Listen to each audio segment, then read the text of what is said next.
சமீபத்தில் நான் படித்த கவிதை என்னை ரொம்ப நெகிழ வச்சுது. ஆனால் புகழ்பெற்றவர்கள் சொன்ன கவிதைகள் தாங்க பிரபலமாகுது. ஆனால் புகழடையாதவங்க நிறைய கவிதைகள் குட்டி குட்டி குட்டியாக சொன்ன மெசேஜ் பொன்மொழிகள் அது காணாமையே போயிடும் இல்லைங்களா? அப்படிப்பட்டதில் நான் ஒன்று படித்தேன்.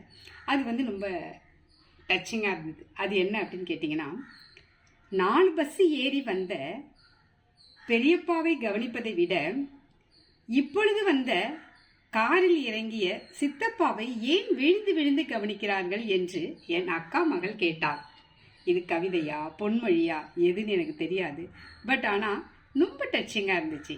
ஆமாங்க, இப்போ நிறைய இடங்களில் பார்த்தீங்கன்னா அந்தஸ்துக்கு இருக்கிற மரியாதை தான் அதிகமாக இருக்கே ஒழிய அவங்க மனிதர்களுக்கு இருக்கிற மரியாதையை விட அவங்க வைத்திருக்க பொருள்களை சார்ந்து அவங்களுக்கு கொடுக்கப்படுற மரியாதை கொஞ்சம் வர வர அதிகமாயிட்டு தாங்க இருக்குது. ஒரு காலகட்டத்தில் அது இல்லை, இப்போ கொஞ்சம் அதிகமாக இருக்குது. ஆக பொருளுக்கு மரியாதை கொடுக்கறத விட மனித மனதுக்கு மரியாதை கொடுங்கங்க. நன்றி.